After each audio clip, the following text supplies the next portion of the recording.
Në zemër të pushtetit korporativ, një djalë i rrugës hyn papritur në një mbledhje, i veshur me një kostum të grisur. I shpërfyer dhe i poshtëruar nga drejtoresha e përgjithshme e kompanisë, ai qëndron në heshtje, por e ka vendosur tashmë fatin e të gjithëve aty.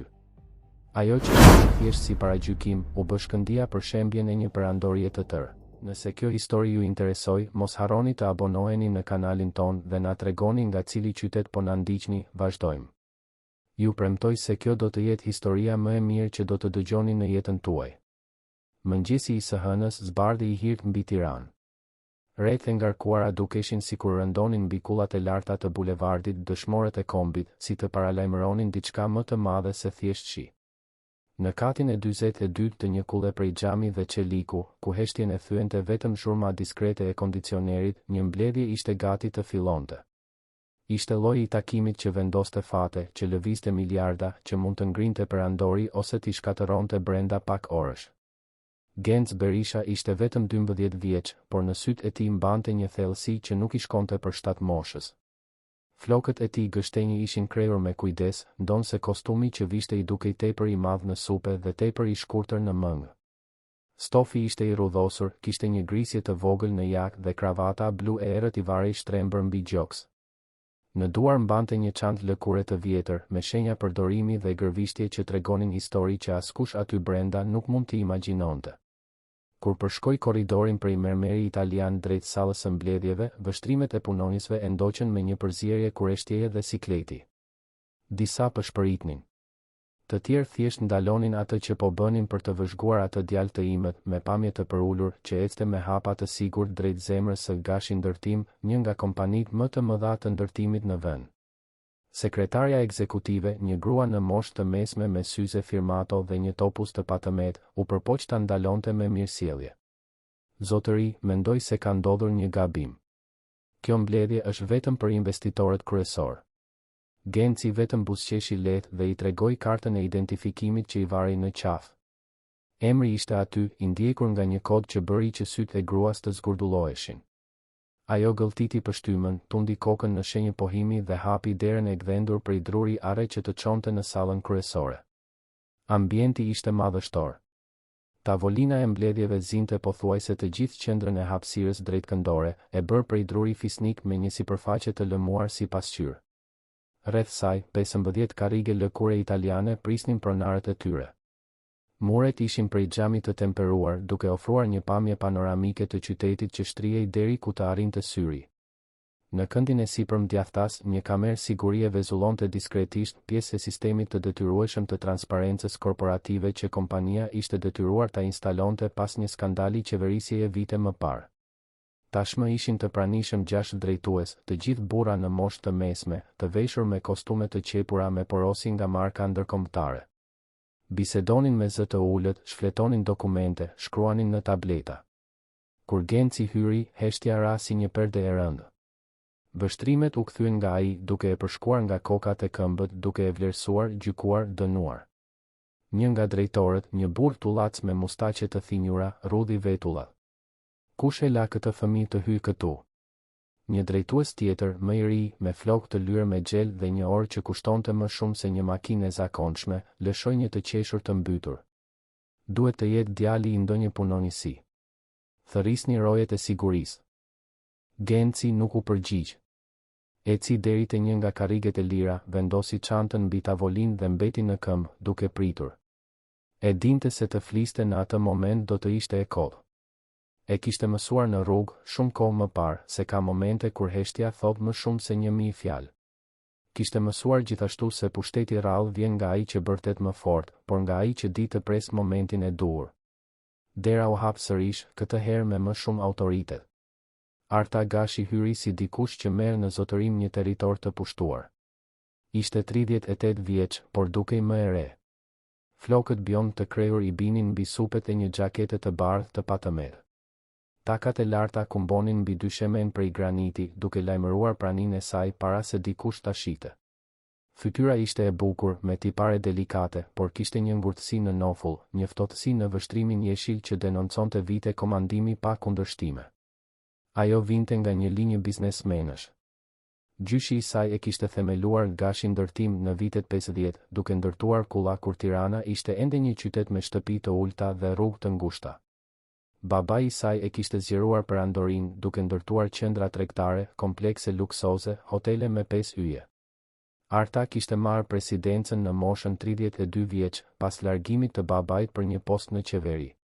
Që atëherë komandonte me dorë të hekurt, merrte vendime të guximshme, mbyllte kontrata milionere, eliminonte çdo opozitë të brendshme. Por në 18 muajt e fundit, gjërat kishin filluar të shkonin keq. Projekte të vonuara, kosto të fryra, investitor nervoz, banka që bënin presion për garanci. Aksionet e kompanisë binin ngadalë duke gërryer vlerën e tregut. Kishte zëra në sektor se gashi ndërtim ishte në prag të kolapsit. Arta e mohonte publikisht, por e dinte se i duhej një mrekulli. Ose, më sakt, 3 miliard lek investim emergjent. Ishte atëherë që drejtori i saj financiar përmendi emrin Genc Berisha. Një djalë 12 vjeç. Trashëgimtar i një pasurie të papritur. Kontrollues i një prej fondeve më të mëdha të investimeve në vend. Në fillim, Arta qeshi. Mendoi se ishte shaka. Por shifrat nuk gënjenin. Djali kontrollonte asete që arrinin shifra të paimagjinueshme. Dhe, më e rëndësishmja, kishte likuidite të menjëhershëm. Ajo kishte nevojë për ato para. Kishte nevojë dëshpërimisht. Por kur nuk e kishte imagjinuar se ai do të vinte personalisht. Kishte menduar se do të dërgonte përfaqësues, avokat, konsulent. Të shite atë djalë aty, të veshur në atë mënyrë, në atë sallë, ishte si të merrje një shuplak në fytyrë. Arta ndaloi në mes të sallës, shikoi Gencin dhe ndiu një val përbuzjeje t'i ngjitej nga stomaku. Kush je ti dhe çfarë bën këtu? Zëri i saj ishte i ftohtë, therrës si te brisk. Genci e shikoi me qetësi. Unë jam Genc Berisha. Jam këtu për mbledhjen e orës 9. Një nga drejtorët u përkul për t'i përshpëritur diçka në vesh Artës. Fytyra e saj ndryshoi. Shpreha e përbuzjes i la vendin një mosbesimi pothuajse komik. Ajo puliti syt disa herë, sikur po përpiqej ta riprocesonte informacionin. Ti je përfaqësuesi i fondit? Nuk jam përfaqësuesi, u përgjigj Genci me zë të vendosur, pa arrogancë, thjesht duke deklaruar një fakt, jam pronari. Salla u zhyt në një heshtje të sikletshme. Arta shikoi drejtorët e saj, të cilët shmangën vështrimin. Shikoi sërish djalin nga lart poshtë, duke vënë re kostumin e papërshtatshëm, kravatën e shtrembër, çantën e vjetër. Dhe atëherë diçka brenda saj refuzoi ta pranonte këtë. Ishte e pamundur. E papranueshme.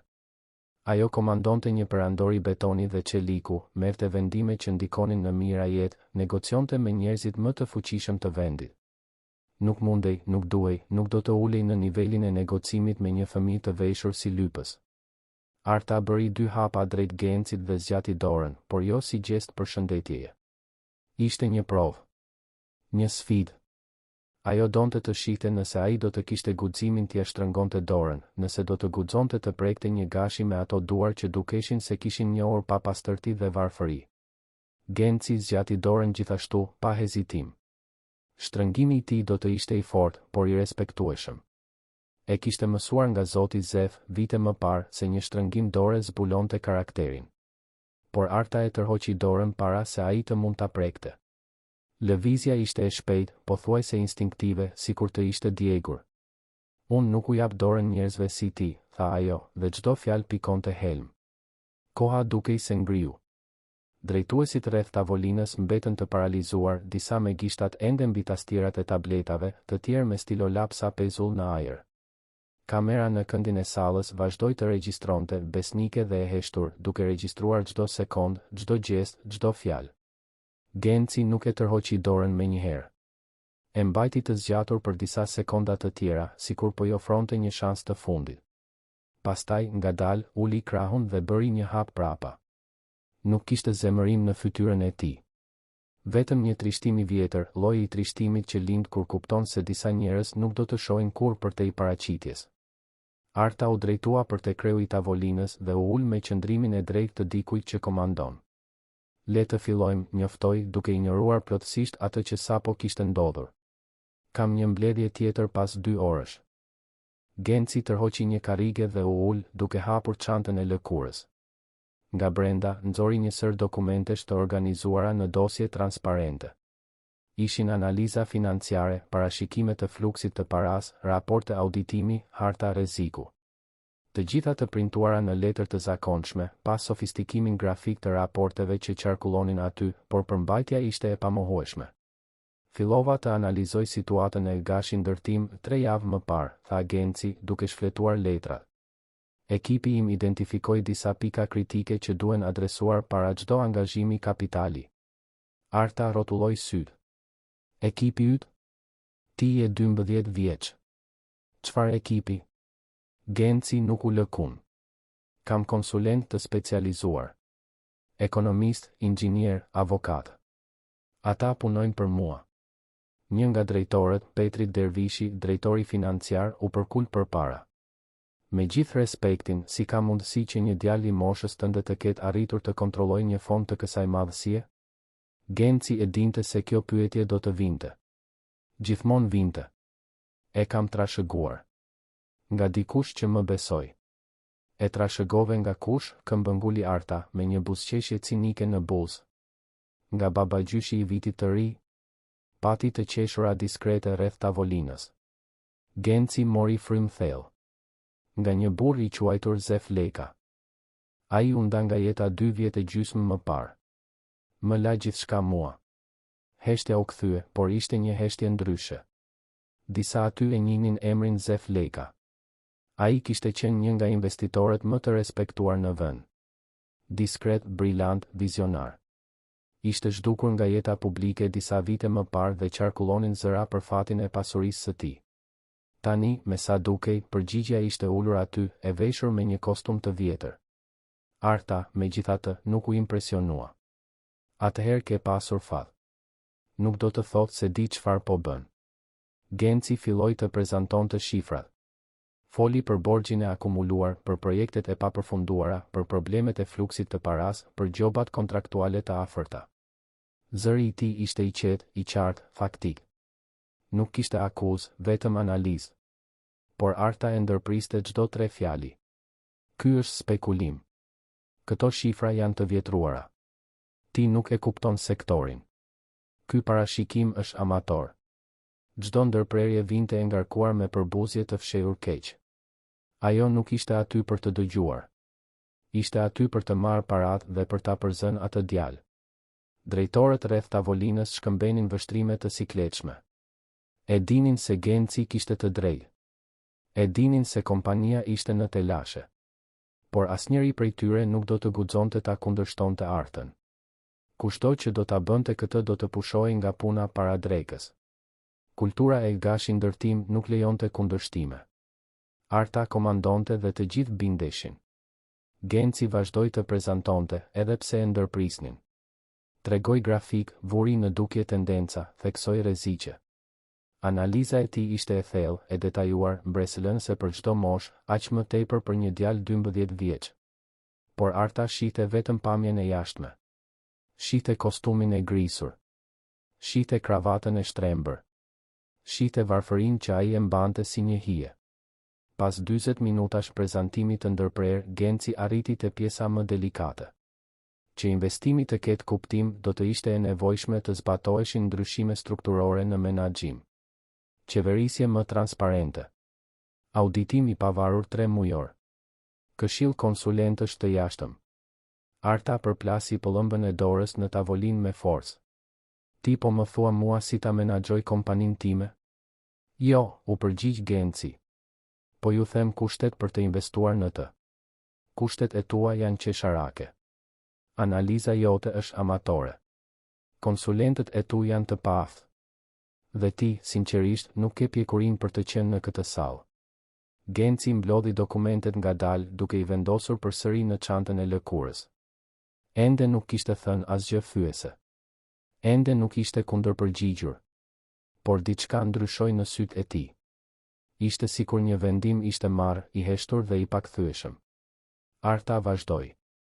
Ti shfaqesh këtu, i veshur si një lypës, duke menduar se mund të japësh urdhra.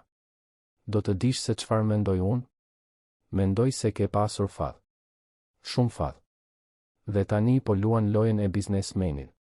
Por kjo këtu është bota reale, djalosh.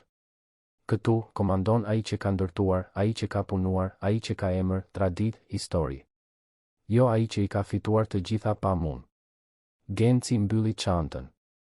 Mund të largohem për disa minuta? Duhet të bëj një telefonat. Arta tundi dorën me përbuzje. Lirisht. Madje, përfito dhe telefono prindërit e tu. Pyeti nëse e din se ku je. Genci doli nga salla pa u përgjigjur. Në korridor eci deri te dritarja panoramike që shihte nga qyteti. Poshtë, Tirana gëlonte. Makinat lëviznin si milingona, njerëzit vraponin nga njëra anë në tjetrën, jeta vazhdonte me ritëm frenetik. Ai kujtoi kohën kur jetonte atje poshtë. Kur flinte në trotuare. Kur vuante nga uria. Kur nuk kishte asgjë përveç shpresës. Nxori celularin nga xhepi. Nuk ishte një aparat i sofistikuar. Ishte i thjesht, funksional. Formoi një numër që e dinte përmendësh. Një zë u përgjigj nga ana tjetër. Genci tha vetëm një fjali, të shkurtër dhe të drejtë për drejtë. Neni 8.3. Ekzekutoje tani. Zëri nga ana tjetër hezitoi. Je i sigurt, Genc? Kjo është e pakthyeshme. Jam i sigurt. Pati një pauzë. Pastaj një pëshertim. U kuptua. Do të bëhet brenda 15 minutash. Genci e mbylli. E futi celularin në xhep. Qëndroi duke parë nga dritarja për disa çaste të tjera, sikur donte ta regjistronte atë moment në kujtesë. Pastaj u kthye në sallën e mbledhjeve. Arta po bisedonte me dy drejtor duke qeshur për diçka. Kur Genci hyri, ajo as nuk e shikoi. E zgjidhe atë që duhej? Ironia ishte e dukshme në zërin e saj. E zgjidha, po. Faleminderit. Mbledhja vazhdoi. Arta prezantoi parashikimet optimiste të kompanisë, foli për kontrata të reja, për partneritete strategjike, për një të ardhme të ndritur. Gjithçka dukej e rregulluar. Ajo ishte e sigurt. Mendonte se e kishte dominuar situatën. Se e kishte vënë atë djalë në vendin e duhur. Ishte atëherë që celularët filluan të vibronin. Fillimisht ai i Petritit, drejtorit financiar. Ai shikoi ekranin dhe u zbe. U ngrit nga karrigia sikur ta kishte goditur rryma elektrike.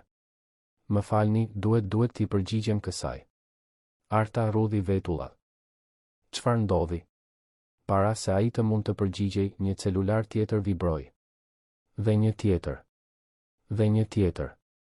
Brenda pak sekondash, të gjithë drejtuesit po shikonin ekranet me shprehje tmerri. Drejtori i operacioneve, Ilir Meta, ju përgjigj një telefonate. Zëri i tij u drodh. Si kështu e tërhoqi? Të gjithë? Kur? Arta ndjeu stomakun t'i përdridhej. Çfarë po ndodh? Petriti lëshoi celularin mbi tavolinë dhe e shikoi me sy të zgurdulluar. Fondi tërhoqi kapitalin.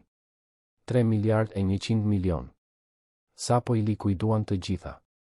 Gjaku ju tërhoq nga fytyra Artës. Ajo shikoi Gencin. Ai ishte ulur qetësisht, me duart e kryqëzuara mbi çantën e lëkurës, me fytyrë të qetë. Ti nuk mund ta bësh këtë, tha ajo, por zëri i doli i dobët, pothuajse lutës. Genci e shikoi. Mundem. Është në kontratë. Ekipi juaj ligjor e ka firmosur. Neni 8.3. Sjellja diskriminuese e dokumentuar autorizon tërheqjen e menjëhershme të kapitalit, pa paralajmërim, pa penalitete, pa të drejtë rinegocimi. Arta u ngrit me këmbë që i dridheshin. Kjo është çmenduri. Do ta shkatërosh kompaninë për shkak të një shtrëngimi dore? Genci tregoi me gisht kamerën në këndin e sallës. Nuk është për shkak të një shtrëngimi dore. Është për shkak të gjithçkaje që erdhi më pas. Çdo fjalë, çdo ndërprerje, çdo poshtërim. Gjithçka është e regjistruar. Gjithçka e dokumentuar. Kompania juaj u detyrua të instalonte këto kamera. U detyrua të regjistronte të gjitha mbledhjet. Ju vetë i ofruat provat. Celularët vazhdonin të vibronin. Lajmet vinin njëri pas tjetrit. Tregjet po reagonin. Aksionet e Gashi Ndërtim po binin në pikë të lirë. Bankat po anulonin linjat e kreditit. Furnitorët po pezullonin kontratat. Investitorët e huaj po tërhiqeshin. Arta u përpoq t'i afroi Gencit, por u pengua. Një nga drejtorët e mbajti për krahu, por ajo u shkëpull. Kjo nuk mund të jetë duke ndodhur. Por po ndodhte. Dhe nuk kishte kthim prapa. 6 orët e para pas tërheqjes së kapitalit ishin një makt me sy hapur për të gjithë brenda Gashi Ndërtim. Telefoni i recepcionit nuk pushonte së rëni. Gazetarë që kërkonin konfirmim. Investitorë që kërkonin shpjegime. Punonjës të friksuar që kërkonin garanci.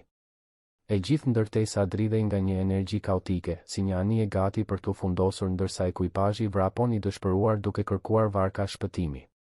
Genci u largua nga ndërtesa nga hyrja anësore, duke shmangur turmën që tashmë kishte filluar të formohej në hollin kryesor. Nuk dha intervista. Nuk bëri deklarata. Thjesht eci deri në parkingun nëntoksor, ku një shofer diskret e priste në një sedan të argjend të zakonshëm, pa bujë. Gjatë rrugës për në shtëpi, Genci shikoi nga dritarja, duke vëzhguar qytetin që e kishte mirëpritur dhe e kishte refuzuar kaq shumë herë. Tirana ishte kështu. Gjigante, indiferente, e aftë t'i ngrinte njerëzit në majë të botës ose t'i shtypte derisa të mos mbetej gjë tjetër veç pluhurit. Ai njite të dyja anët e kësaj monedhe. Shtëpia ku jetonte ndodhej në një lagje të qetë në zonën e liçenit, larg kullave të larta dhe vrullit të qendrës financiare. Nuk ishte një vilë. Ishte një shtëpi përdhese, e thjesht, me kopsht përpara dhe mure të ulta. Drita leka, e veja e zefit, kishte këmbëngulur që Genci të jetonte me të pasi gjithçka ndryshoi. Ajo ishte 68 vjeç, me flokë të bardhë të lidhur në një topuz të lirshëm, duar të rrudhura që i dridheshin lehtë kur mbante filxhanin e çajit. Nuk kishte fëmijë. Zefi kishte qenë dashuria e jetës së saj, dhe kur ai u nda nga jeta, duke i lënë të gjithë pasurinë një djali që e kishte njohur në rrugë, drita mund ta kishte kundërshtuar. Mund të ishte grindur në gjykatë. Por nuk u grin. Përkundrazi. E priti Gencin si të ishte nipi që nuk e kishte pasur kurrë. Kur Genci hyri në shtëpi, gjeti dritën në kuzhinë duke përgatitur drekën. Aroma e pilafit dhe gjellës me fasule mbushte ambientin. Ajo u kthye kur e dëgjoi dhe buzëqeshi, por buzëqeshja ju lë kund kur pa shprehjen në fytyrën e djalit. Ndodhi gjë? Genci vendosi çantën mbi tavolinë dhe u ul. Aktivizova nenin 8.3. Drita fiku zjarin, fshiu duart në përparse dhe u ul pranë tij. Je i sigurt se ishte e nevojshme? Ajo tha se nuk u jep dorën njerëzve si unë. Drita mbylli sytë dhe pshertiu. E dinte se Genci mbante plagë të thella, të padukshme, të llojit që asnjë para nuk mund t'i shëronte. E dinte gjithashtu se ai ishte ndryshe. Se ai kur nuk do ta përdorte fuqinë e tij për të lënduar dik pa arsye. Nëse e kishte aktivizuar atë nen, ishte sepse diçka shumë serioze kishte ndodhur. Çfarë do të bësh tani? Genci ngriti supet. Asgjë. Tashmë është bërë. Por drita e njihte djalin mjaftueshëm mirë për të ditur se kjo e lëndonte. Ai nuk ishte hakmarrës. Ishte thjesht dikush që kishte mësuar të mbrojej. Dhe mbrojtja ndonjëherë vinte në formën e distancës. Ndërkohë, në anën tjetër të qytetit, kaosi u instalua përfundimisht në selinë e Gashi Ndërtim. Arta ishte mbyllur në zyrën e saj, në katin e fundit, duke u përpjekur dëshpërimisht të bënte telefonata. Banka. Investitor. Partner. Askush nuk përgjigjej. Ata që përgjigjeshin ishin të ftohtë, evaziv, murmuritnin justifikime dhe e mbyllnin shpejt. Babai i saj, Luan Gashi, mbërriti në ndërtesë një orë pasi lajmi shpërtheu. Ishte 72 vjeç, me flokë plotësisht të bardhë, me një qëndrim ende krenar pavarësisht moshës. Ishte ai që kishte ndërtuar pjesën më të madhe të perandorisë, që e kishte shndërruar firmën e vogël të ndërtimit të gjyshit në një fuqi të sektorit. Dhe tani, gjithçka që ai kishte ndërtuar po shembej. Luani hyri në zyrën e Artës pa trokitur. Çfarë bëre? Arta ishte me shpinë, duke parë nga dritarja, me krahët e kryqëzuar mbi gjoks. Unë nuk bëra asgjë. Ishte ai djali. Ai sabotoi gjithçka. Ai djal ishte Genc Berisha. Luani e njihte emrin. E njihte historinë.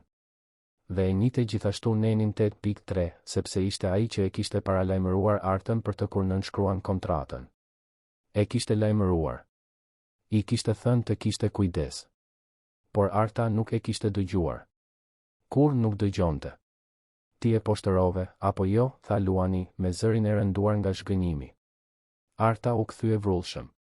Ai u shfaq I veshur si një lypës. Me një kostum të grisur. Prisje që ta trajtoja si të barabartë. Prisja që ta trajtoje me respekt. Ai kontrollon 3 miliard lekë. Dhe ti e trajtove si kur të ishte askushi. Sepse ai është askushi. Një djalë rruge që pati fat. Luani eci deri te tavolina, mbështeti duart mbi sipërfaqen e xhamit dhe e shikoi. E di cili është problemi yt, Art? Ti mendon se bota të ka borxh diçka. Mendon se ke lindur në maj dhe se askush nuk mund të ngjitet atje. Por bota nuk funksionon kështu. Kur nuk ka funksionuar. Arta ndjeu lotët t'i digjinin në sy, por nuk I la të binin. Nuk do të qante. Nuk do të tregonte dobësi. Do ta rregulloj këtë. Do të gjej investitor të tjerë. Do ta shpëtoj kompaninë. Luani tundi kokën ngadalë. Nuk do ta bësh. Aksionet ran 32% në 6 orë. Bankat tashmë I kanë pezulluar linjat e kreditit.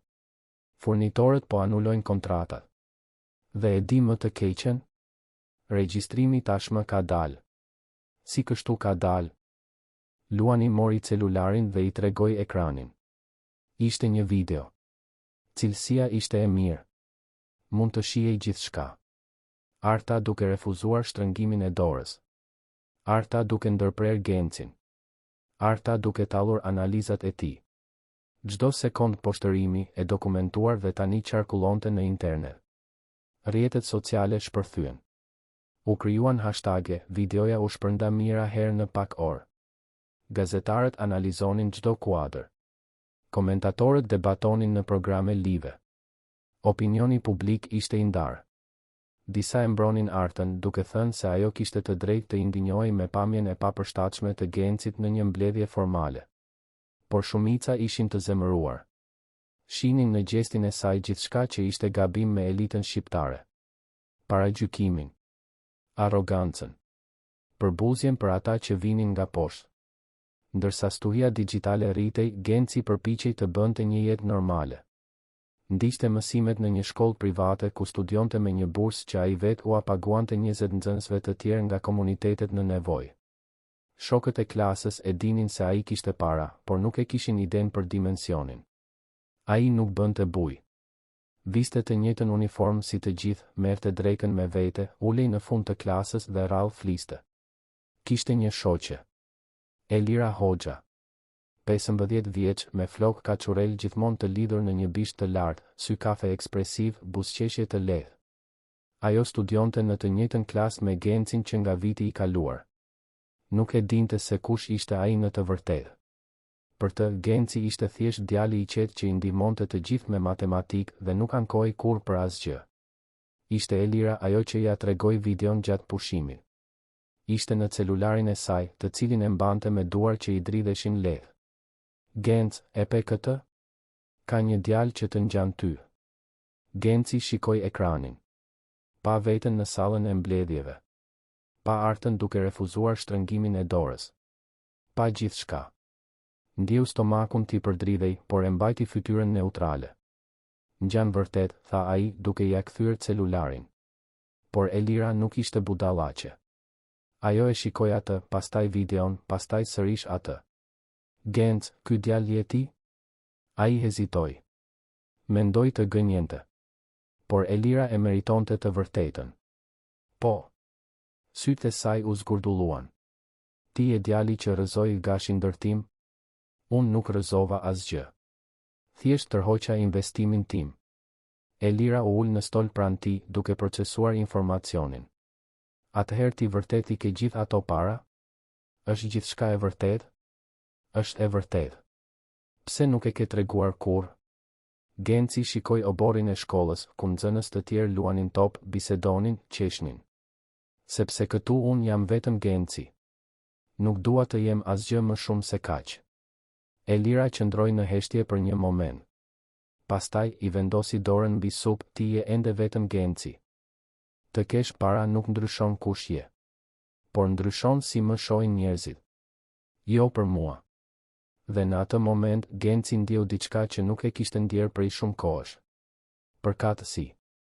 Jo për shkak të parave. Por për shkak të një miqësie të vërtetë, të ndërtuar pa interes, pa pritshmëri, pa maska. Ndërkohë, situata e artës përkeqësohej me çdo orë. Kompania ishte në rënje të lirë. Punonësit jepnin dorëheqjen. Klientët anulonin kontratat. Reputacioni i Gashi Ndërtim, i ndërtuar gjatë dekadave, po shkatërrohej në kohë rekord. Të nesërmen në mëngjes, Luani thiri një mbledhje urgjente të Këshillit Administrativ. Ishin të pranishëm të gjithë aksionerët kryesor, përfshirë përfaqësues të fondeve të pensioneve, bankave dhe investitorëve institucional. Salla ishte e tensionuar. Të gjithë e dinin se çfarë ishte në lojë. Luani mori fjalën. Duhet të marrim një vendim. Kompania është në prag të kolapsit. Aksionet janë shembur. Kemi humbur besueshmërinë. Dhe e gjithë kjo ndodhi për një gabim të shmangshëm. Arta ishte ulur në anën tjetër të tavolinës, me fytyrë të zbetë, buzët e shtrënguara në një vijë të hollë. U përpoq të mbrojej. Nuk ishte gabim. Ishte një kurth. Ai djalë erdhi këtu për të na shkatëruar. Një nga aksionerët, Besim Krasniqi, pronari një fondi investimesh, e ndërpreu. Ai erdhi këtu për të investuar. Ti ishe ajo që e poshtërove. E pash regjistrimin. Të gjithë e pan. Një aksionere tjetër, Teuta Prifti, përfaqësuese e një banke, ra dakord. Neni 8.3 ishte në kontratë. Të gjithë e dinim. Të paralajmëruan. Dhe prapë se prapë veprove me mungesë respekti. Arta ndjeu rrethin të ngushtohej. U përpoq të ndryshonte taktik. Mund ta padisim. Të pretendojmë keqbesim. Shkelje kontrate. Luani tundi kokën. Nuk ka si ta padisim. Kontrata është e blinduar. Dhe më keq, nëse e padisim, shtypi do të ketë më shumë municion. Do të dukemi jo vetëm arrogant, por edhe hakmarrës. Atëherë çfarë doni të bëj unë, pyeti Arta, me zërin që i ngrihej.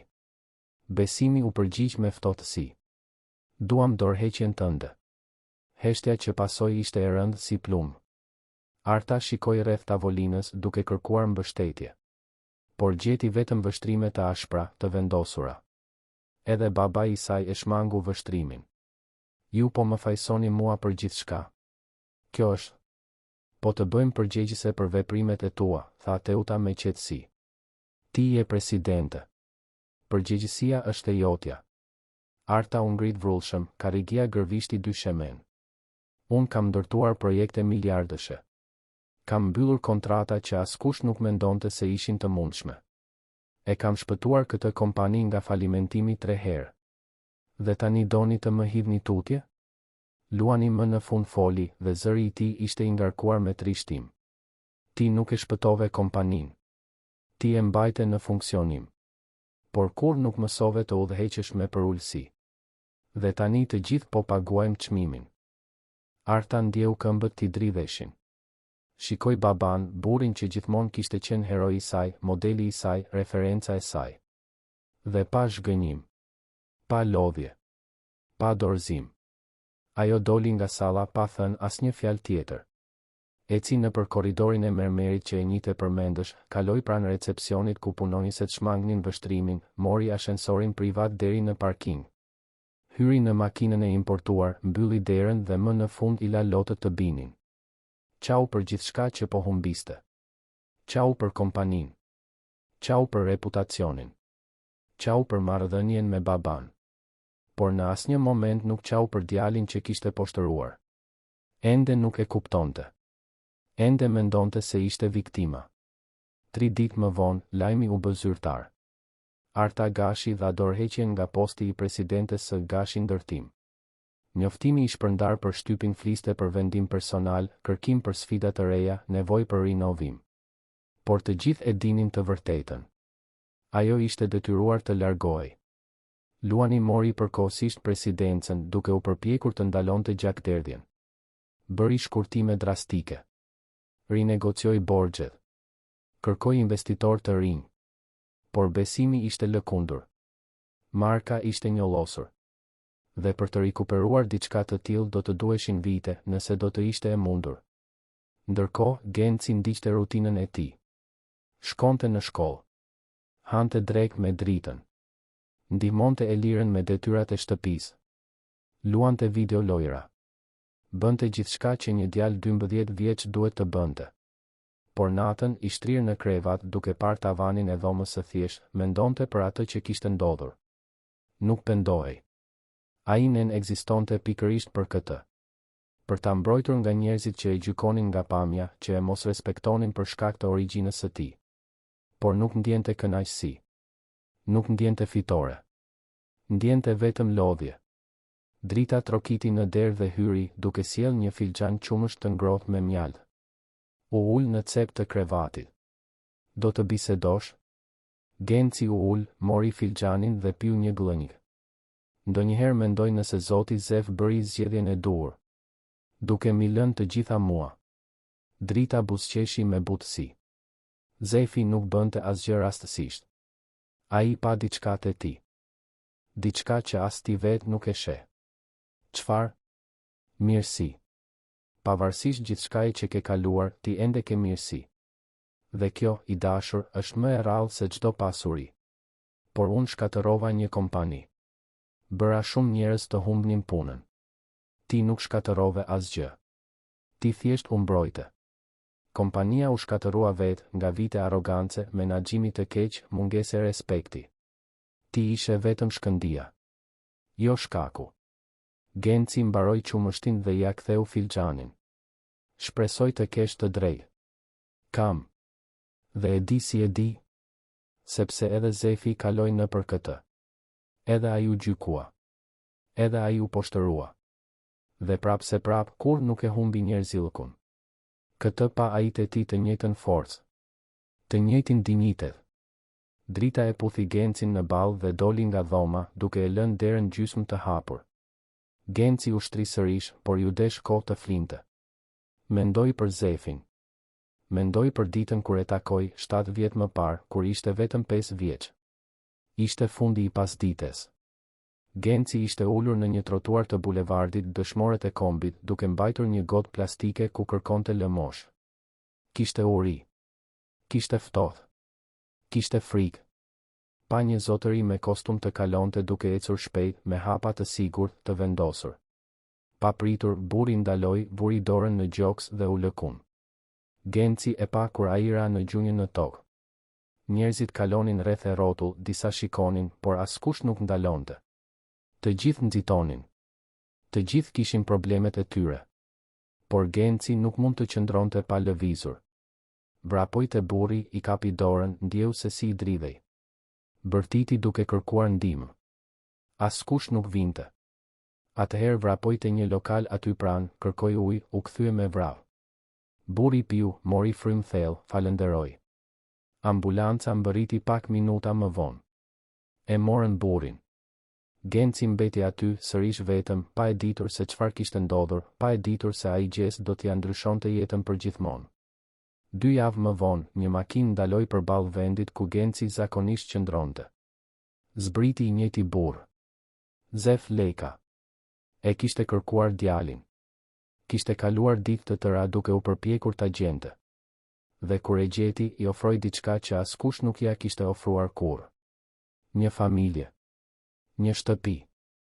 Një shans. Genci pranoi, gjysmë dyshues, gjysmë shpresë plodh. Drita e priti djalin me krah hapur. I dha një dhomë. Ushqim. Rroba. Përkëdhelje. Dhe Zefi, në 3 vitet e ardhshme, i mësoi gjithçka. Për biznesin. Për investimet. Për respektin. Për dinjitetin. Kur Zefi u nda nga jeta, la gjithçka të dokumentuar. Testament të blinduar. Ekip besnik. Strukturë të përgatitur. Dhe një letër për Gencin, të cilën ai e lexonte sa herë që i duhej të kujtonte se kush ishte. Letra thoshte: Genc, ti më shpëtove kur askush tjetër nuk u kujdes. Nuk e bëre nga detyrimi. Nuk e bëre nga interesi. E bëre sepse ke një zemër të pastër. Shpresoj të mos e humbasësh kur këtë. Parat janë vetëm një mjet. Përdori për të ndërtuar, jo për të shkatëruar. Dhe mbaj mend gjithmonë, fuqia e vërtet nuk qëndron në sa ke, por në si e përdor. Genci e ruante letrën në një sirtar pranë krevatit. Ndonjëherë eri lexonte. Ndonjëherë thjesht e dinte se ishte aty dhe kjo mjaftonte. 2 javë kishin kaluar që nga dorëheqja e artës, por çështja vazhdonte të dominonte lajmet. Rasti ishte kthyer në një fenomen kombëtar. Universitetet e përfshin situatën në studime rasti mbi etikën e biznesit. Psikologët analizonin sjelljen në programe televizive. Avokatët debatonin implikimet ligjore. Dhe në rrjetet sociale, videoja vazhdonte të shpërndahej, komentohej, analizohej kuadër për kuadër. Genci përpiqej të mbante distancë nga e gjithë kjo. Nuk lexonte lajmet. Nuk hynte në rrjete sociale. Nuk jepte intervista, edhe pse 10 gazetarë përpiqeshin ta kontaktonin çdo ditë. Donte thjesht të bëhej sërish i padukshëm. Por padukshmëria është një luks që miliarderët rrallë e kanë. Në shkollë, situata u komplikua. Në fillim, shokët e klasës u përpoqën të ruanin normalitetin. Por dalë nga dalë, gjithçka ndryshoi. Disa filluan ta trajtonin ndryshe. Donin të bëheshin miqtë e tij papritur. I ofronin ndihmë që ai nuk e kishte nevojë. I bënin pyetje për paratë, për investimet, për shtëpinë e tij. Genci ndjente peshën e vështrimeve, të pritshmërive, të qëllimeve të padeklaruara. Elira e vuri re ndryshimin. Shite se si Genci bëhej gjithnjë më i qetë, më i mbyllur, më i largët. Një ditë, gjatë drekës, kur ishin ulur vetëm në një pemë në obor, ajo e preku temën. I e bërë ndryshe. Genci përtypte një sanduiç pa shije. Po mendoja. Për çfarë? Se si gjithçka ndryshon kur njerëzit zbulojnë se kush je. Ose më mirë, çfarë ke? Elira pshërtiu. Jo të gjithë janë kështu, e di. Ka njerëz që kujdesen për ty, jo për paratë e tua. E di. Por ata njerëz janë të rrallë. Atëherë vlerëso ata që janë të rrallë. Genci e shikoi vërtet dhe pa sinqeritet në sytë e saj kafe. Elira ishte ndryshe. Gjithmonë kishte qenë. Ajo vinte nga një familje e thjeshtë. Babai ishte shofer autobusi. Nëna punonte si kuzhiniere në një restoran. Elira studionte me bursë, ashtu si Genci para se të zbulonte se kush ishte. Ajo e kuptonte se çdo të thoshte të luftoje. E kuptonte se çdo të thoshte t'i fitoje gjërat me mund. Faleminderit, tha Genci, dhe buzëqeshja që ju shfaq në fytyrë ishte e sinqertë. Asgjë. Për këtë janë miqtë. Por qetësia zgjati pak. Atë pasdite, kur Genci mbërriti në shtëpi, gjeti 2 makina të çuditshme të parkuara përpara. Njëra ishte e zezë, me xhama të errët, e ngjashme me ato që përdorte policia. Tjetra ishte e bardhë, e zakonshme. Zemra i rahu fort. Diçka nuk shkonte. Hyri nga dera kryesore dhe dëgjoi zëra në dhomën e ndenjes. Drita ishte ulur në divan, me duart e gërshetuara mbi preher, me fytyrë të shqetësuar. Pranë saj, 2 burra me kostum. Njëri ishte më i vjetër, me bark të madh, flokë të rrallë. Tjetri ishte i ri, i dobët, me vështrim të vëmendshëm. Genc? Drita u ngrit sapo e pa. Këta zotërin janë nga policia gjyqësore. Duan të bëjnë disa pyetje. Burri më i vjetër u prezantua. Komisar Renato Deda. Ky është agenti Fatmir Kola. Mund të bisedojmë? Genci tundi kokën në shenjë pohimi, duke ndjerë stomakun t'i përdridhej. U ul në koltuk, me çantën e lëkurës pranë. Për çfarë? Komisari hapi një dosje dhe nxori disa dokumente. Po hetojmë parregullsi në gashin ndërtim. Kontrata mashtruese, shpërdorim të fondeve publike, falsifikim dokumentesh. Dhe gjetëm diçka interesante. Tregoi një foto. Ishte Arta duke nënshkruar një kontratë me një burr që Genci nuk e njihte. Data ishte 3 vjet më parë. Komisari vazhdoi. Ky burr është Agron Basha. Ai u arrestua dje për korrupsion. Dhe në dëshminë e tij përmendi Arta Gashin si bashkëpunëtore në disa skema. Genci nuk dinte çfarë të thoshte. Kjo nuk ka të bëjë me mua. E dim. Por na duhet regjistrimi i mbledhjes. Kamera e sallës regjistroi gjithçka, apo jo? Na duhet videoja origjinale, jo ajo që qarkullon në internet. Origjinali mund të përmbaj prova. Por ai regjistrim është i Gashi ndërtim. Jo i imi. Agenti Fatmir u përkul përpara. Por ishe ti që kërkove aktivizimin e nenit 8.3. Kjo do të thotë se ekipi yt ligjor duhet të ketë një kopje të regjistrimit. Është në kontratë. Çdo sjellje diskriminuese duhet të dokumentohet. Genci mori frym thellë. Kishte një kopje. Ekipi i tij ligjor gjithmonë i ruante të gjitha. Ishte mbrojtje. Ishte garanci. Por ta dorëzonte atë do të thoshte të përfshihej edhe më shumë në të gjithë këtë rrëmuj. Drita i preku krahun butësisht.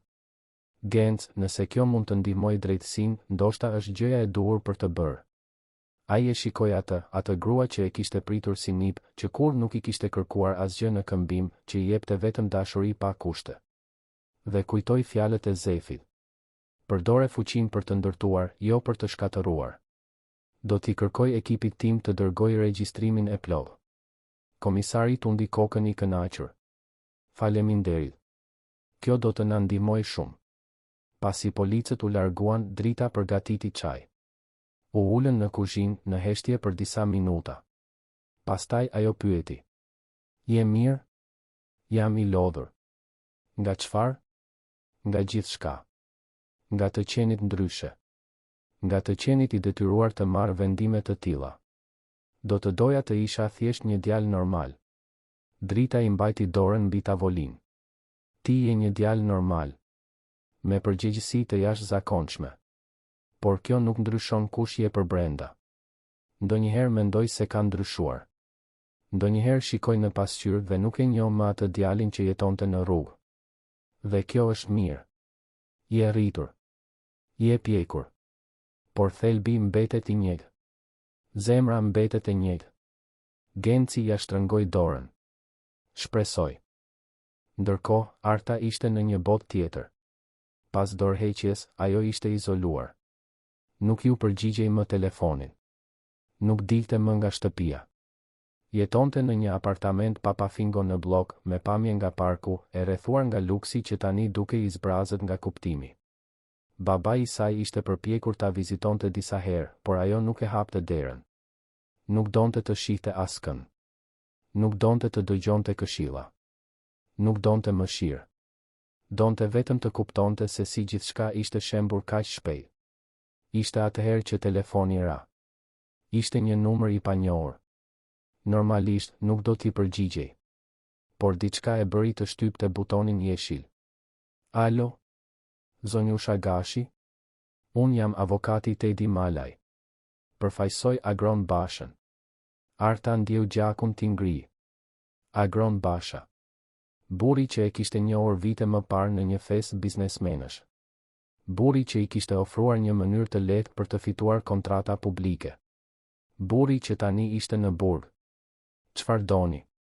Duhet të bisedojmë personalisht. Është urgjente. Nuk kam asgjë për të folur. Keni. Sepse klienti im përmendi emrin tuaj. Dhe nëse nuk bashkëpunoni me hetimet, do të jetë shumë më keq për ju. Arta e mbylli telefonin me duar që i dridheshin. Eci deri te balkoni, shikoi qytetin poshtë dhe për herë të parë që kur gjithçka filloi, ndjeu frikë të vërtetë. Nuk ishte frikë nga humbja e parave. Nuk ishte frikë nga humbja e prestigjit. Ishte frikë nga humbja e lirisë. Në ditët në vijim, hetimi i policisë gjyqësore përparoi shpejt. Me regjistrimin e ofruar nga ekipi i Gencit, hetuesit gjetën më shumë se sa prisnin. Jo vetëm prova të paragjykimit të Artës, por edhe biseda anësore të kapura nga mikrofonat e sallës. Biseda për kontrata të mbifaturuara. Për rishfete. Për skema që zgjasnin prej vitesh. Shtypi pati akses në rrjedhjet e para të informacionit. Titujt ishin shkatërues. Drejtoresha e larguar në qendër të skemës së korrupsionit. Ish presidentja e Gashi ndërtim mund të përgjigjet për shpërdorim fondesh publike. Perandoria e ndërtimit shembet me skandalit. Luan Gashi përpiqej të kontrollonte dëmet, por ishte tepër vonë. Kompania që ishte dashur dekada për ta ndërtuar po shkatërroi jo vetëm nga kriza financiare, por nga njolla morale që po përhapej si boj mbi letër. Ai më në fund arriti të fliste me Artën në telefon. Duhet të vish këtu. Duhet të bisedojmë. Nuk kam asgjë për të thënë. Art, ti po hetohesh për krime të rënda. Të duhet një avokat. Duhet të mbrohesh. Të mbrohem nga çfarë? Nga të bërit atë që bëjnë të gjithë? Nga të luajturit lojën që ju vetë ma mësuat? Luani ndjeu një dhimbje në gjoks. Jo fjalë për fjalë. Ishte një dhimbje emocionale, e thellë, e llojit që vetëm një baba mund ta ndjejë kur kupton se ka dështuar. Unë kur nuk të mësova të jesh e pandershme. Jo.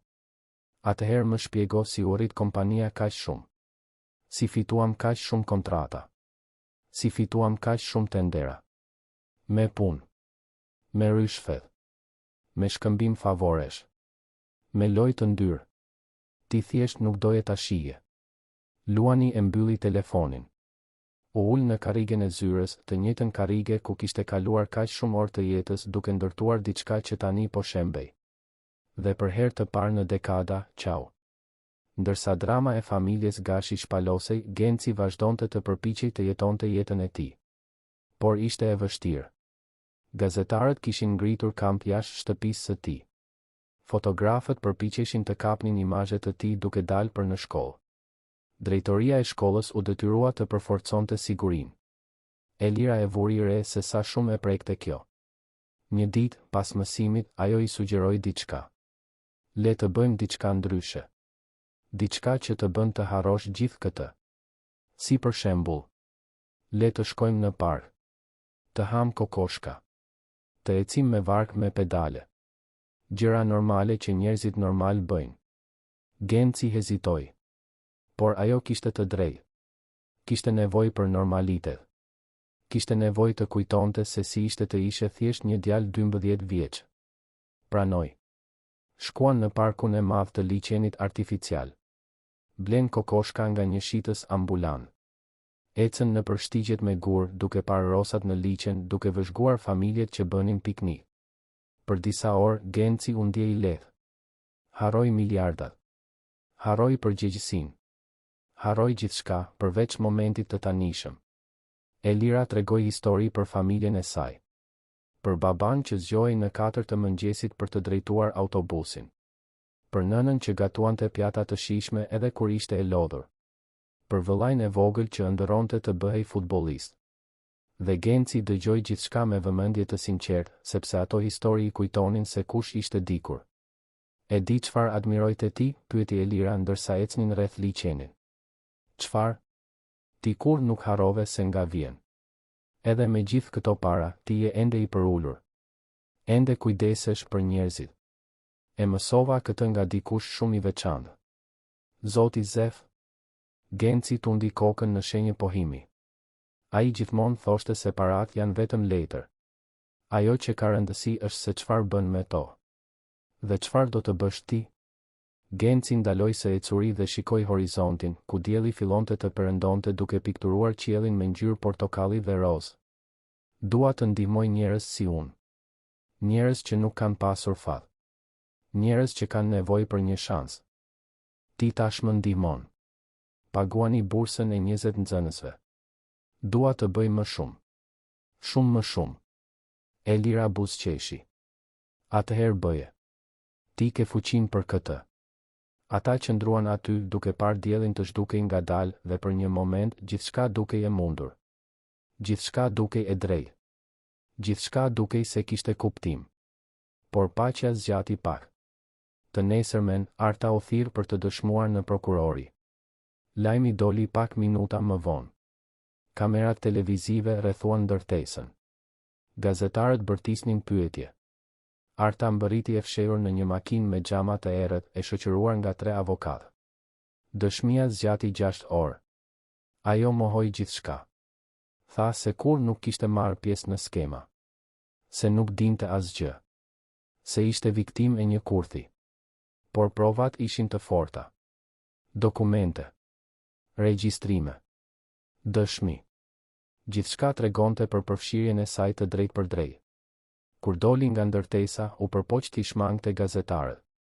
Por njëri prej tyre arriti t'i afrohej dhe t'i bënte pyetjen që ishte në mendjen e të gjithëve. Zonjë, a pendoheni që keni poshtëruar Genc Berishën? Arta ndaloi. Shikoi kamerën. Dhe për herë të parë dukej vërtet e thyer. Unë pendohem për shumë gjëra. Por ajo për të cilën pendohem më shumë është që nuk mësova t'i respektoj njerëzit për atë që janë, jo për atë që kanë. Ishte hera e parë që ajo shfaqi pendes publikisht.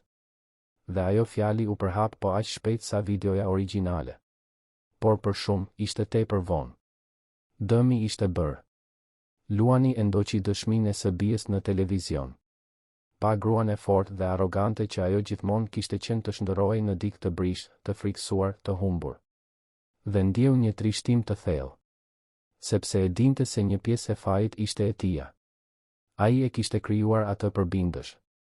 I kishte mësuar rëndësinë e pushtetit, por kishte harruar t'i mësonte rëndësinë e dëmshurisë. Atë natë i shkroi një letër Artës. Nuk ishte një letër akuze. Ishte një letër nga një baba. Thoshte se e donte. Se ishte i zhgënjur, por nuk kishte hequr dorë prej saj. Se besonte në mundësinë e shpengimit. Se ajo ende kishte kohë të ndryshonte, të bëhej më e mirë, të rindërtonte jo vetëm karrierën, por edhe karakterin. Arta e lexoi letrën vetëm në apartamentin e saj të zbrazët. Dhe për herë të parë në javë, qau. Jo nga zemërimi. Jo nga frustrimi. Por nga pendesa e sinqertë. Sepse kuptoi se kishte humbur më shumë se një kompani. Kishte humbur veten gjatë rrugës. Ndërkohë, Genci merrte vendime që do të formësonin të ardhmen e tij. Në një mbledhje me ekipin e tij të konsulentëve, njoftoi krijimin e një fondacioni. Fondacioni Zef Leka. Do t'i dedikohej ndihmës së fëmijëve në situatë të vështirë. Do të ofronte bursa studimi, kurse profesionale, mbështetje psikologjike, strehim të përkohshëm. Gjithçka që Genci do të donte të kishte pasur kur jetonte në rrugë. Investimi fillestar do të ishte 500 milion lekë. Pjesë e pasurisë që kishte trashëguar. Para që tani do të kishin qëllim, kuptim, ndikim real.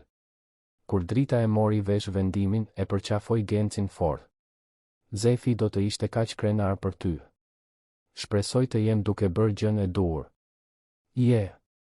Sepse po përdor atë që ke për të ndihmuar ata që kanë nevojë. Kjo është më shumë se sa bëjnë shumë miliarderë në një jetë të tërë. Genci buzëqeshi. Por ishte një buzëqeshje e lodhur. Sepse e dinte se udhëtimi sapo kishte filluar. Se do t'i duhej të përballej me më shumë sfida. Më shumë paragjykime. Më shumë njerëz që do ta gjykonin për moshën, për pamjen, për origjinën. Por gjithashtu e dinte se nuk ishte vetëm. Kishte dritën. Kishte e lirën. Kishte kujtimin e Zefit që i udhëhiqte çdo hap. Dhe kishte diçka që asnjë para nuk mund ta blinte.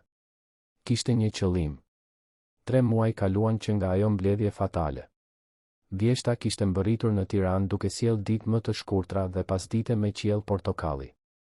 Qyteti vazhdonte rutinën e tij frenetike, indiferent ndaj dramave personale që shpaloseshin në kullat e tij të larta dhe apartamentet luksoze. Gashi ndërtim ishte shitur.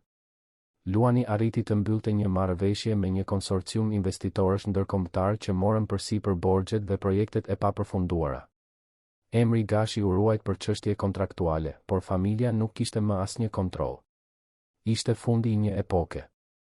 Luani doli zyrtarisht në pension. Bleu një shtëpi fshati pranë Durrësit dhe filloi t'ia kushtonte kohën kujdesit për kuajt dhe mbjelljes së perimeve. Zbuloi se kishte paqe në thjeshtësi, diçka që nuk e kishte ditur kur ndërsa komandonte një perandori. Ndonjëherë i telefononte Artës. Bisedonin pak. Ai e pyeste si ishte. Ajo thoshte se ishte mirë, por ai e dëgjonte gënjeshtrën në zërin e saj. Arta përballej me një proces penal. Akuzat ishin të rënda. Grup i strukturuar kriminal. Mashtrim në tendera.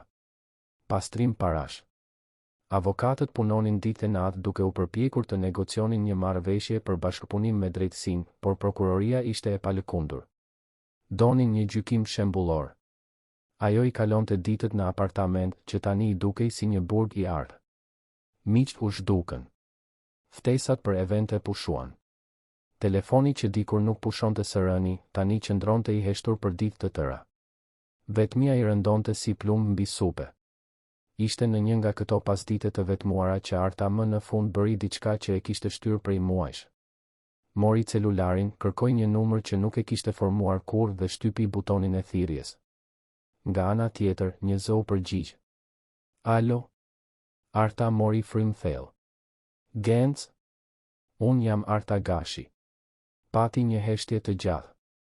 Genci ishte në shtëpi, ulur në tavolinën e kuzhinës duke bërë detyrat e matematikës. E njohu zërin menjëherë. Drita, që po përgatiste darkën, e shikoi me vetullat e ngritura në një pyetje të heshtur.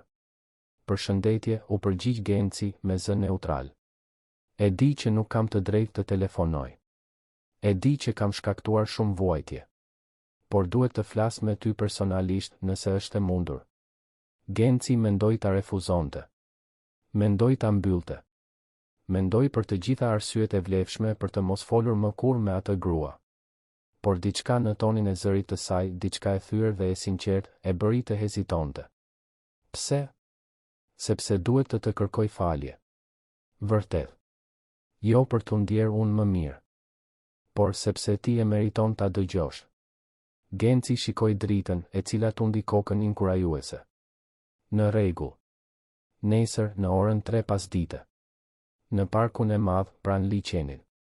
Faleminderit. Do të jem aty. Të nesërmen Genci mbërriti në park i shoqëruar nga Drita, e cila kishte këmbëngulur të vinte bashkë. Edhe Elira deshi të vinte si gjest mbështetjeje për mikun e saj. Të tre u ulën në një stol pranë liçenit duke vëzhguar rosat që rrëshisnin butësisht mbi ujë. Arta mbërriti në orar. Ishte ndryshe. Pa grim. Me flokë të lidhur në një bisht të thjeshtë. Kishte veshur gjinse dhe një bluzë të bardhë diskrete. Dukej më e vogël, më e brisht, më njerëzore. U afrua ngadalë, sikur kishte frikë se do ta refuzonin. Genc, faleminderit që pranove të më takosh. Ai tundi kokën, pa u ngritur. Arta shikoi Dritën dhe Elirën, i përshëndeti me një lëvizje koke dhe e ktheu vëmendjen te djali. Kam kaluar muajt e fundit duke menduar për atë që bëra. Për atë që thash. Për mënyrën se si veprova. Dhe kuptova se kam qenë mizore. Jo vetëm në atë mbledhje, por për vite me radhë. Me punonjësit. Me partnerët. Me këdo që e gjykoja si inferior. Genci dëgjonte në heshtje. Arta vazhdoi me zërin që i dridhej. Unë u rrita duke besuar se vlenja më shumë se të tjerët për shkak të mbiemrit tim. Të parave të familjes sime. Të shkollave që ndoqa. Kur nuk më mësuan t'i shikoja njerëzit si të barabarë. Dhe kur ti u shfaqe në atë sallë, i veshur në atë mënyrë, unë munda të shija vetëm atë që ti nuk kishe. Jo atë që ti ishe. Lotët filluan t'i rridhnin në përfaqe. Nuk ishin lot të llogaritur. Ishin lot pendese të sinqertë. Unë shkatërova gjithçka. Kompanin. Marrëdhënien me baban tim. Reputacionin tim. Lirin time. Dhe e di çfarë është më e keqja? Unë e meritoj gjithë këtë. Sepse nuk ishin vetëm krimet financiare. Krimi më i madh ishte humbja e njerëzillëkut gjatë rrugës. Genci më në fund foli me zë të qetë por të vendosur. Pse po mi thua këto? Sepse ti e meriton ta dish se unë e kuptova. Se unë mësova. Se kur më nuk do të jem ai person. Edhe pse është tepër vonë për të ndryshuar atë që ndodhi, nuk është tepër vonë për të ndryshuar kush jam. Drita, që vëzhgonte gjithçka në heshtje, u ngrit dhe i vuri dorën në sup Artës. Të pranosh gabimet është hapi i parë. Por rruga është e gjatë. Arta e shikoi me mirënjohje. E di. Dhe do ta përshkoj. Edhe nëse askush nuk më shikon. Edhe nëse askush nuk beson. Genci u ngrit gjithashtu. I kapi dorën Artës dhe, për herë të parë, ja shtrëngoi. Gesti ishte i thjeshtë, por i ngarkuar me kuptim. Ishte falje. Ishte njohje. Ishte njerëzillë. I pranoj ndjesat e tua. Por ato nuk e ndryshojnë atë që ndodhi. Ti ende do të përgjigjesh për krimet e tua. Do të përballesh me pasojat. E di. Dhe do të përballem. por doja të dije se, pavarësisht se çfarë ndodh me mua, ti më mësove diçka. Më mësove se pushteti pa respekt është thjesht tirani. Genci ja lëshoi dorën. Shpresoj ta gjesh rrugën tënde. Vërtet. Arta tundi kokën, fshiu lotët dhe u largua. Para se të ikte, u kthye një herë të fundit. Faleminderit. Që më prite. Që më dëgjove. Që ishe më i madh se sa isha unë. Pasi ajo u largua, Genci ul sërish në stol. Elira i preku krahun. Bëre gjën e duhur. E di. Por nuk është e lehtë. Kur nuk është. Por prandaj ja vlen. Muajt në vijim sollën ndryshime për të gjithë. Arta u dënua me 5 vjet në regjim gjysmë të hapur, me të drejtë pune jashtë dhe liri në fundjavë. Nuk ishte një dënim i lehtë, por as nuk ishte maksimumi që mund të kishte marrë. Gjykatësi e konsideroi pendesën e saj të sinqertë dhe bashkëpunimin me hetimet si rrethana lehtësuese. Gjatë vuajtjes së dënimit, Arta filloi të jepte mësim administrimi për gratë në situatë të vështirë në një ëyqë. Zbuloi se të mësoje të tjerët të ndërmerrnin ishte më shpërblyese se sa të ndërtoje godina. Zbuloi se të ndihmoje ishte më e fuqishme se sa të dominoje. Luani e vizitonte të bien çdo javë. I sillte fruta nga fshati, libra që mendonte se do t'i pëlqenin, histori për kuaj. Dhe dalë nga dalë, rindërtuan një marrëdhënie. Nuk ishte e përsosur. Nuk ishte si më parë. Por ishte reale. Ishte e ndershme. Ishte e bazuar në respekt të ndërsjellë. Genci, nga ana tjetër, shihte fondacionin Zef Lejka të rritej përtej pritshmërive të tij. Në 6 muaj, tashmë kishin ndihmuar 300 fëmijë. Ofronin strehim të përkohshëm, arsim, mbështetje psikologjike, kurse profesionale. Shumë nga ata fëmijë vinin nga rrugët, ashtu si Genci kishte ardhur dikur. Ai e vizitonte fondacionin çdo javë. Bisedonte me fëmijët. Dëgjonte historitë e tyre. Shihte në sytë e tyre të njëjtën frikë, të njëjtën shpresë, të njëjtën qëndrueshmëri që ai e njihte kaq mirë. Dhe në çdo fëmijë që ndihmonte, ndjente se ponderonte kujtimin e Zefit. Elira u bë më shumë se një mike. U bë këshilltare, besnike, partnere në ëndra. Ajo e ndihmonte të zgjidhte projekte për fondacionin. Sugjeronte përmirësime. Sillte ide të reja. Dhe Genci kuptonte se, dalë nga dalë, po zhvillonte ndjenja që shkonin përtej miqësisë. Nuk ishte dashuri ende. Ishin 12 dhe 15 vjeç. Por ishte fillimi i diçkaje të bukur, diçkaje që mund të rritej me kohën. Drita vazhdonte të ishte porti i sigurt. Shtëpia e thjeshtë në zonën e liçenit ishte streha ku Genci kthehej çdo natë. Ku bisedonin për ditën. Ku ajo përgatiste darka që mbanin erë shtëpie. Ku ai ndihej jo si një miliarder, por si një nip i dashur. Një vit pas mbledhjes që ndryshoi gjithçka, Genci u ftua të mbante një leksion në një universitet. Tema ishte etika e biznesit. Në fillim, hezitoi. Nuk i pëlqente të fliste në publik. Nuk i pëlqente të ishte në qendër të vëmendjes. Por drita e inkurajoi. Ti ke një histori për të treguar. Një histori që mund të frymëzojë njerëz të tjerë. Atëherë Genci pranoi. Në ditën e leksionit, auditori ishte plot. Student administrimi, profesor, biznesmen, gazetar. Të gjithë donin të dëgjonin djalin që kishte rrëzuar një perandori me një gjest. Genci u ngjit në skenë i veshur me një kostum të ri, të përshtatshëm, por pa bujë. Kravata ishte drejtë. Çanta e lëkurës, megjithatë, ishte e njëjta. E vjetër. E gërvishtur. Plot histori. Ai filloi të fliste. Tregoi për fëmijërinë e tij në rrugë. Për ditën që takoi Zefin. Për mënyrën se si mësoi se pushteti nuk ka të bëjë me kontrollin e njerëzve, por me shërbimin ndaj një qëllimi më të madh.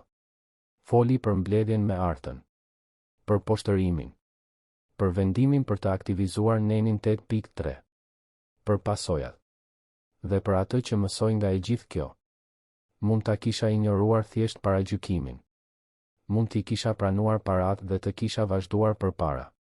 Por kuptova se, nëse do ta bëja këtë, do të thosha se gjithçka është në rregull. Se është e pranueshme t'i gjykosh njerëzit nga pamja. Se është normale të mos respektosh ata që vijnë nga poshtë. Publiku dëgjonte në heshtje absolute. Aktivizimi i atij neni nuk ishte hakmarrje. Ishte mbrojtje. Ishte një kufi. Ishte të thoja, unë meritoj respekt. Të gjithë meritojnë respekt. Dhe nëse ti nuk mund ta ofrosh këtë, atëherë nuk e meriton partneritetin tim.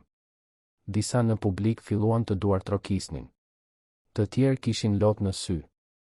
Por gjëja më e rëndësishme që mësova është se pasojat nuk janë fundi i historisë. Arta humbi shumë. Bëri krime. U dënua. Por sot ajo po rindërton jetën e saj. Po ndihmon njerëz të tjerë. Po mëson se çfarë ka vërtet rëndësi. Dhe kjo më jep shpresë. Shpresë se të gjithë ne mund të ndryshojmë. Mund të bëhemi më të mirë. Genci e mbylli leksionin me një citat nga Zefi. Ai gjithmonë thoshte, fuqia e vërtet nuk qëndron në sa ke, por në si e përdor. Dhe unë shtoj, karakteri i vërtet nuk qëndron në të mos gabuar kurrë, por në të pasurit guximin për të ngritur pas rënies. Ovacionet ishin të gjata dhe emocionuese. Genci zbriti nga skena dhe u rrethua nga studentë që donin të bënin foto, të bënin pyetje, të kërkonin këshilla. Ai u përgjigj të gjithëve me durim, me mirësjellje, me përulësi. Elira ishte në rreshtin e parë duke buzëqeshur krenare. Drita ishte gjithashtu aty duke fshirë lotët diskretisht. Dhe Genci, duke i parë ato, ndjeu se ishte pikërisht aty ku duhej të ishte. Atë natë, kur u kthye në shtëpi, Genci hyri në dhomë dhe hapi sirtarin pranë krevatit. Mori letrën e Zefit, atë që e rilexonte sa herë që kishte nevojë për drejtim. Por këtë herë nuk i duhej ta lexonte. Thjesht e mbajti letrën mes gishtave duke ndjer peshën e fjalëve që i dinte përmendësh. Genc, ti më shpëtove kur askush tjetër nuk u kujdes. Nuk e bëre nga detyrimi. Nuk e bëre nga interesi. E bëre sepse ke një zemër të pastër. Shpresoj të mos e humbasësh kurrë këtë. Paratë janë vetëm një mjet. Përdori për të ndërtuar, jo për të shkatëruar. Dhe mbaj mend gjithmonë, fuqia e vërtet nuk qëndron në sa ke, por në si e përdor. Genci e palosi letrën me kujdes dhe e futi përsëri në sirtar. Ushtri në krevat, shikoi tavanin dhe buzëqeshi. Nuk ishte një buzëqeshje fitoreje. Ishte një buzëqeshje paqeje. E një qëllimi të përmbushur. E një rrugë të gjetur. Jashtë, Tirana vazhdonte të pulsonte. Miliona histori gërshetoheshin në rrugë, në ndërtesa, në parqe. Histori lufte, tejkalimi, dështimi, shpengimi. Dhe mes të gjitha atyre, historia e Gencit shuhej jo për pasurinë që zotëronte, por për mënyrën se si kishte zgjedhur ta përdorte. Rasti u bë i njohur në nivel kombëtar si kolapsi i shtrëngimit të dorës. U kthye në studim rasti në universitete. U kthye në temë debatesh mbi etikën e biznesit. U kthye në simbol se si paragjykimi mund të shkatërrojë jo vetëm njerëz, por perandori të tëra. Por për Gencin ishte vetëm një kujtim. Një kujtim se ai ishte testuar dhe nuk ishte përkulur. Se kishte përballuar arrogancën me dinjitet. Se e kishte përdorur fuqinë e tij jo për të shkatëruar, por për të vendosur kufi të nevojshëm. Vite më vonë, kur Genci ishte tashmë 20 vjeç dhe administronte një nga fondet më të mëdha të ndikimit social në vend, një gazetar e pyeti nëse pendoi që e kishte aktivizuar atë nen. Genci mendoi për një moment para se të përgjigjej. Nuk pendohem. Sepse mësova se heshtja përballë mos respektit është bashkëfajësi. Dhe unë nuk isha i gatshëm të isha bashkëfajtor. Por gjithashtu mësova se pasojat duhet të shoqërohen me mundësinë e shpengimit. Arta pagoi për gabimet e saj. Por gjithashtu pati shansin të rifillonte. Dhe sot ajo bën një punë të jashtëzakonshme duke ndihmuar gra të tjera. Kjo më tregon se askush nuk është përtej mundësisë së ndryshimit. Po për shtrëngimin e dorës që nuk ndodhi. Genci buzëqeshi. Ishte shtrëngimi më i rëndësishëm i dorës në jetën time. Jo sepse ndodhi, por sepse nuk ndodhi. Më tregoi se kush nuk dua të jem. Dhe më dha shansin të tregoja se kush jam në të vërtetë. Intervista mbaroi, por fjalia e fundit bëri jehon. Ndonjëherë paragjykimi nuk ka nevojë të bërtas. Ndonjëherë ai thjesht nuk shtrëngon duar. Dhe ndonjëherë është pikërisht në atë moment që ne zbulojmë karakterin ton të vërtetë. Genci vazhdoi punën e tij. Vazhdoi të ndihmonte fëmijët e rrugës. Vazhdoi të investonte në projekte sociale. Vazhdoi të ishte, në thelb, ai djali që një ditë I kapi dorën një të panjohuri sepse ishte gjëja e duhur për të bërë. Dhe Arta, pasi kreu dënimin, I kushtoi pjesën tjetër të jetës mësimit të tjerëve që të mos bënin të njëjtat gabime. Të shikonin përtej paraqitjes. Të vlerësonin njerëzillëkun mbi gjithçka. Luani jetoi vitet e fundit në fshat, në paqe me veten, krenar për të bien që ajo ishte bërë pas rënies. Drita vazhdoi të ishte gjyshja që Genci nuk e kishte pasur kurrë, porti I sigurt, dashuria pa kushte. Dhe Elira? Elira u bë partnere e Gencit jo vetëm në biznes, por edhe në jetë. Së bashku, ndërtuan jo vetëm një fondacion, por një familje të bazuar në respekt, dashuri dhe qëllim. Trashëgimia e Zef Lekës vazhdonte të jetonte. Jo vetëm në paratë që kishte lënë, por në shembullin që kishte mbjell. Në zemrën që kishte formuar. Në jetën që kishte transformuar. Dhe gjithçka kishte filluar me një shtrëngim dore të refuzuar. Me një poshtërim të filmuar. Me një vendim të guximshëm. Me një djalë 12 vjeç që e dinte se meritonte respekt edhe kur bota I thoshte të kundërtën. Tirana vazhdonte të rrotullohej. Historitë vazhdonin të shkruheshin. Dhe mësimi mbetej I qartë, pushteti pa respekt është tirani. Pasuria pa dhemshuri është zbrazëti. Dhe digniteti është I vetmi thesar që askush nuk mund të ta marrë, përveç se nëse ti e lejon. Genci e kishte lejuar poshtërimin një herë. Vetëm një herë. Dhe me atë refuzim për të pranuar të papranueshmen, kishte ndryshuar jo vetëm jetën e tij, por edhe jetën e mira njerëzve. Sepse ndonjëherë gjithçka që na duhet për të ndryshuar botën është të kemi guximin të themi, unë meritoj respekt. Dhe nëse ti nuk mund të ma ofrosh këtë, atëherë partneritetet tona mbarojnë këtu.